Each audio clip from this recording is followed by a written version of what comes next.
Welcome, everybody. Welcome, newcomers. It's great to have you on board.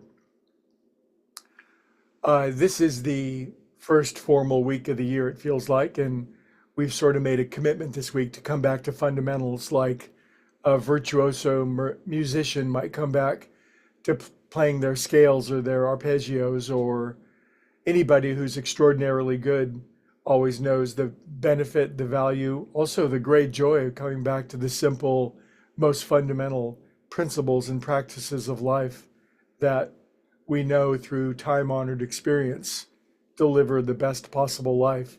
So that's what we're working on this week. And uh, the story that I'd like to tell today is about one of the greatest. It's from the yogic scriptures, and it's tied for first amongst the great stories that, when contemplated, when we think about it, when we move it through our own mind, when we consider it, when we perceive it, it has great healing and great illuminating power. That's the great thing about stories, isn't it? Don't you love storytelling? We can hear something in a theoretical, schematic way, and yet nothing drives the point home like a good story. And I think as human beings, maybe we don't get together with other humans and tell enough stories. It's a great, wonderful healing modality. But stories have been told by ancient cultures from generation to generation for, well, obviously for hundreds, thousands of years. And the stories that don't really mean anything, that are just more superficial, like so-and-so got eaten by a bear, for example, they don't really stick. But the stories that really speak to the truth of being, they get passed on and they become these archetypical vibrations that move in and through us. They're as true now as they were then. And so this is a great yoga story that has been, well, it was passed on for many years, probably even pre-writing, but now it got written down, and it's called The Story of the Five Great Afflictions. And I do honor your time. I know this is called 6-Minute Dharma Talk. This one might go over just a wee bit, but if you got to run, you can always go to the Upward Spiral Yoga YouTube channel, and all these can be reviewed after the fact. But it's pretty cut and dried. And I've told this story before, but every time I tell it, it does something for me. It reminds me. And so it's the story of the five great afflictions. And the afflictions in yoga are called klesha, Klesa or Klesha. These are the five great evils or toxins that attack we human beings when we're visiting here on earth. And the first great affliction, and it's the affliction from which all the other afflictions emerge, and yogis named it avidya. Avidya means essentially to forget who we are. It's the great reduction of understanding and being. You might call it in another theology a fall from grace. But yogis saw that the great affliction that we would face first and foremost would be avidya. And avidya means to forget our essential true nature. And now a whole host of problems ensue. And the first problem that ensues when we forget who we really are is we come up with a false sense of self. We develop, in modern language, we might call it an ego or edging God out, or just a limited way of knowing who we are. And yogis thousands of years ago named this false sense of self Ashmita. Ashmita means, well, we develop a little icon or a little avatar of being, and you have yours and I have mine, and we all run around with this smaller, limited, forgetful sense of self that is in no way connected with our totality of being. And I think we're all familiar with that in this modern day, and I'm certainly familiar with mine. And in one spiritual program, they call that selfishness and self-centeredness, a small sense of self that is sometimes of the highest motive, but sometimes less so. Perhaps we might say mean-spirited and into getting things their own way. Ha, guilty. And so once I'm lost in Ashmita, my small sense of self, well, then my human mortal instincts kick in, my human need. I need to get my needs met, man. It's the 70s, man. I need my stuff.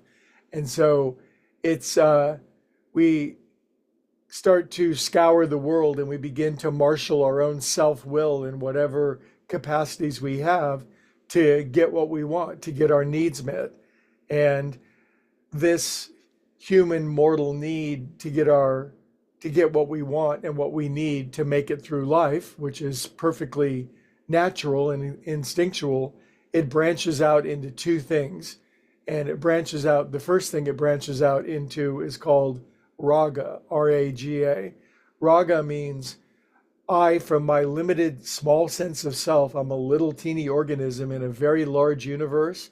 And most of what I want is out there. I want that car. I want that title. I want that prestige. I want that parade held for me. I want that person. Can you relate to any of this? And when I see it outside of myself, then raga means to clasp and to clutch at it. It means to reach and to grab. Now, ancient yogis in their enlightened states of consciousness, they saw these phases of consciousness that we humans would go through when we forget who we are, in this clasping and clutching at reality. And then upon grabbing something we want, we pull it into ourselves. What do you got to do then? You got to hold on to it with all your might. Got to make sure it never gets away. Ever done that in a relationship? Ever made somebody so important, or made a job so important, or made anything so important that it wasn't about the thing anymore, it was about making sure it never went away? And of course, that leads to a whole host of unpleasant experiences. Perhaps you can relate. Now, the flip side of raga is called devesa. Devesa means we look out into reality.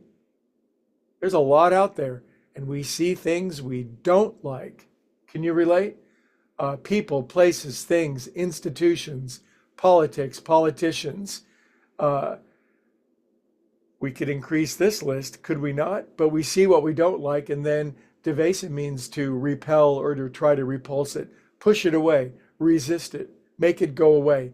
Thing in my reality that I don't like, go away. I'm going to eliminate you from my reality.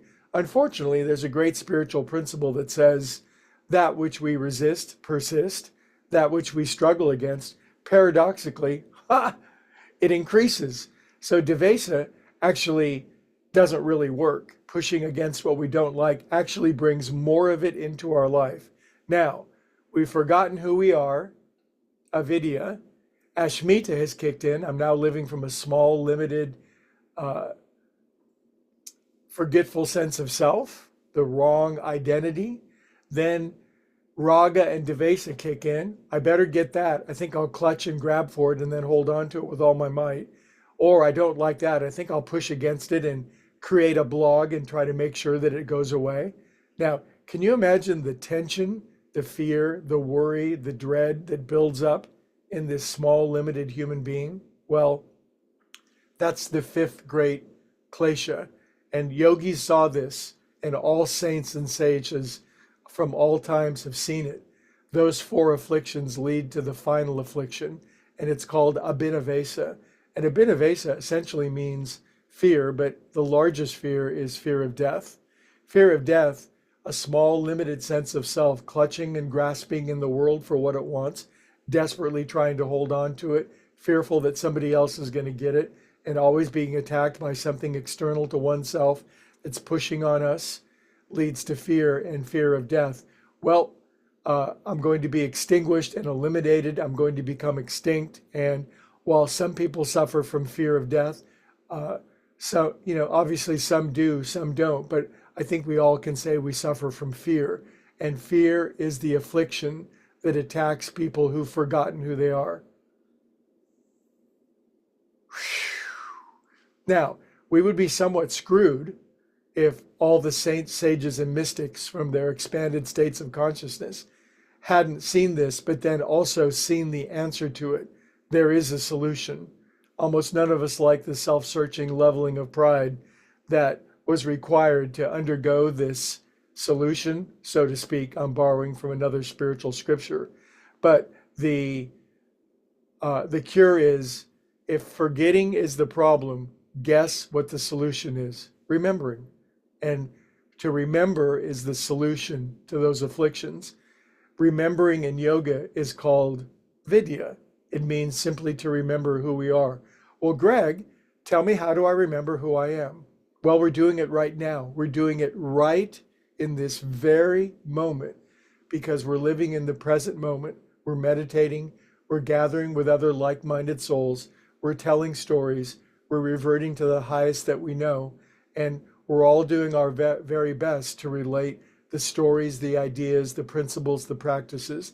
And as you remind me, and as I do my best to remind you, and together we gather around the fire of truth, then forgetfulness is burned off of each one of us, bit by bit, layer by layer. And as more and more truth, as more and more remembering who we are begins to build inside of us, it gains a great momentum. And as any great fire starts small, it builds up until it becomes literally a raging fire of truth inside of each and every one of us. And false sense of self can only hold up for so long. As Shakespeare said, the truth will out, and it will happen in groups like ours, and it will happen collectively, and it'll happen individually for each one of us. And that's what we're going to remember this week as we study the fundamentals. Thanks for listening a little longer. Have a beautiful day, and by all means, remember who you are.